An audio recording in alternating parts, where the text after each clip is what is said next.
Reference کیا ہے آپ کا؟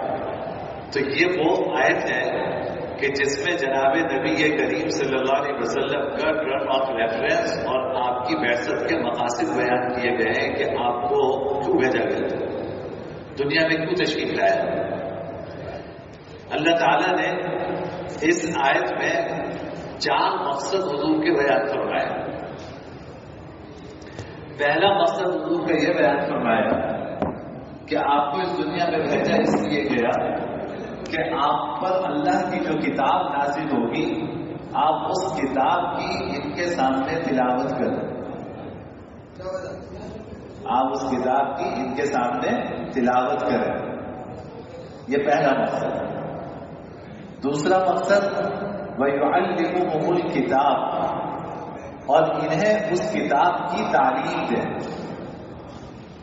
پہلا مقصد تلاوت، دوسرا مقصد تعلیم کتاب، انہیں اس کتاب کی تعلیم دیں، اور تیسرا مقصد والحکمہ، تعلیم حکمت، انہیں حکمت اور دانائی کی باتیں سکھائیں، انہیں حکمت اور دانائی کی باتیں سکھائیں۔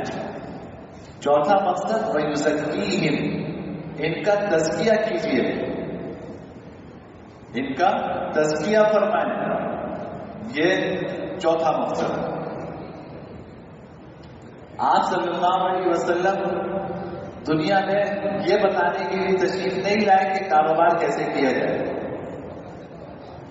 اس میں کسی کاروبار میں کامیابی کے کیا گن ہیں یہ بتانے کے لیے آپ مبعوث ہیں۔ اونچی اونچی عمارتیں کیسے بنائی جائیں، اس میں انجینئرنگ کے کیا اصول اختیار کیے جائیں، اس کے لیے حضور اکرم صلی اللہ علیہ وسلم مبعوث ہیں۔ کھانا کیسے بنایا جائے، کپڑا کیسے بنایا جائے، کیسے پہنا جائے، اس کے لیے حضور مبعوث ہیں۔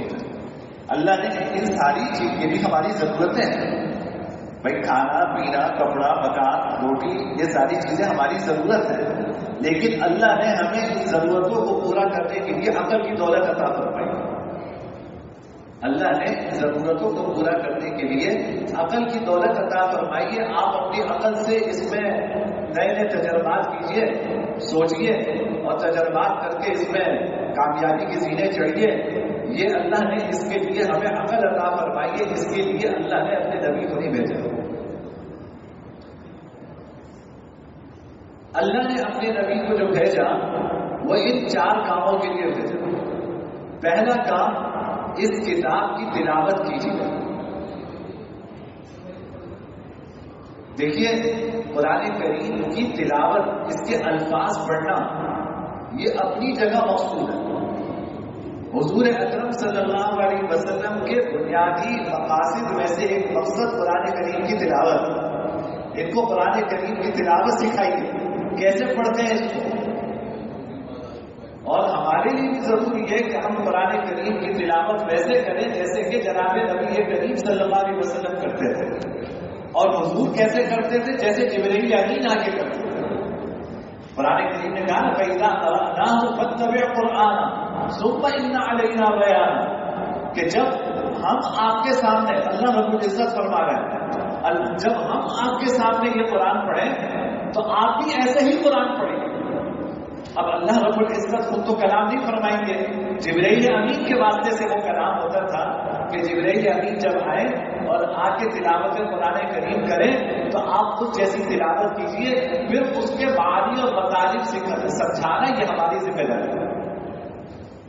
تو حضور اکرم صلی اللہ علیہ وسلم کے استاد ہیں باری تعالیٰ، اور باری تعالیٰ نے جبرائیل امین کے واسطے سے آپ کو قرآن کریم پڑھنا سکھایا، اور پھر ہمارے استاد ہیں جناب نبی کریم صلی اللہ علیہ وسلم کے حضرات صحابہ کرام سے لے کے اس امت میں جو تسلسل چلا آ رہا ہے، ہم نے اس کے مطابق قرآن کریم پڑھنا سیکھا، اور اس کے مطابق تلاوت کرنا یہ ہم پر فرض ہے، ہمارے لیے ضروری ہے۔